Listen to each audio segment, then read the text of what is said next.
American president Donald ട്രംപുമായി ടെലിഫോണിൽ ചർച്ച നടത്തി സൗദി കിരീടാവകാശി. ഇസ്രായേൽ ഇറാൻ സംഘർഷം ചർച്ചയായി.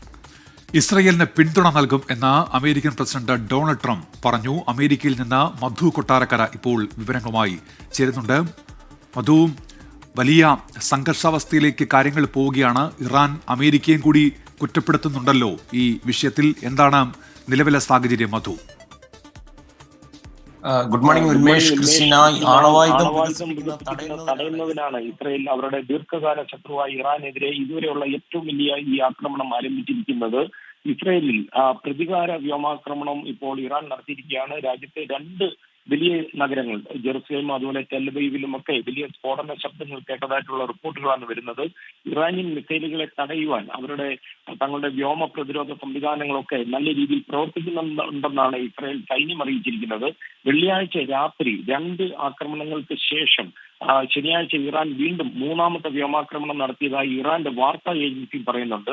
അതുപോലെ ഈ വെള്ളിയാഴ്ച രാത്രി ടെൽഅവീവ് പ്രദേശത്ത് ഏതാണ്ട് 34 പേർക്ക് പരിക്കേറ്റതായിട്ട് ഇസ്രായേലിന്റെ ആംബുലൻസ് സർവീസ് പറയുന്നുണ്ട്. അതുപോലെ ഒരാൾ മരിച്ചതായിട്ട് അവിടുത്തെ പോലീസും പറയുന്നുണ്ട്. അതേസമയം ഇറാനിയൻ മിസൈലുകൾ വെടിവെച്ച് വീഴ്ത്തുവാൻ അമേരിക്കൻ സൈന്യം സഹായിച്ചതായിട്ട് അമേരിക്കയുടെ സൈനിക ഉദ്യോഗസ്ഥർ പറയുന്നു. ഇറാന്റെ ഏതാണ്ട് 100-ൽ പരം മിസൈലുകളാണ് ഇതുവരെ വിക്ഷേപിച്ചിരിക്കുന്നത്. സഹായിച്ചിട്ടുണ്ടെന്നും പറയുന്നു. ഈ ടെൽഅവീവ് പരിസരത്തുള്ള നിരവധി കെട്ടിടങ്ങൾക്ക് കേടുപാടുകൾ സംഭവിച്ചിട്ടുണ്ട്.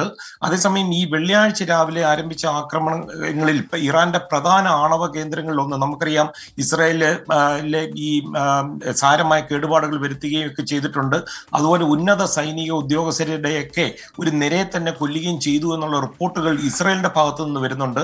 നമുക്കറിയാം ഇറാനിലെ ഏറ്റവും വലിയ യുറേനിയം സമ്പുഷ്ട കേന്ദ്രമായ നേതൻസിലെ അവിടുത്തെ ഒരു ഭൂഗർഭ ആണവ ഇന്ധന ഉൽപാദന കേന്ദ്രവും അതുപോലെ അതുമായി ബന്ധപ്പെട്ടുള്ള വൈദ്യുത വിതരണ കേന്ദ്രങ്ങളും ഒക്കെ ഇസ്രായേൽ നശിപ്പിച്ചതായിട്ടാണ് റിപ്പോർട്ടുകൾ വരുന്നത്. അതേസമയം US പ്രസിഡന്റ് ഡൊണാൾഡ് ട്രംപിന്റെ പ്രതികരണം വന്നിട്ടുണ്ട്. തീർച്ചയായിട്ടും ഇസ്രായേലിനെ പിന്തുണയ്ക്കുമെന്നാണ് ഡൊണാൾഡ് ട്രംപ് ഇന്ന് CNN-ഉമായിട്ട് നടത്തിയ ഒരു ടെലിഫോൺ അഭിമുഖത്തിൽ പറഞ്ഞത്.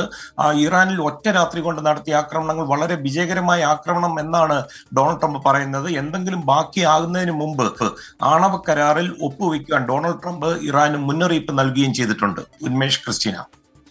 ശരി, അമേരിക്കയിൽ നിന്ന് വിശദാംശങ്ങൾ നൽകുകയായിരുന്നു Madhu Kottarakkara. American president Donald Trump ഇപ്പോൾ ഇറാന് മുന്നറിയിപ്പ് നൽകിയിരിക്കുകയാണ്. എല്ലാം അവസാനിപ്പിക്കുന്നതിന് മുമ്പ് ഈ ആക്രമണം നിർത്തണമെന്ന മുന്നറിയിപ്പാണ് നൽകിയിരിക്കുന്നത്.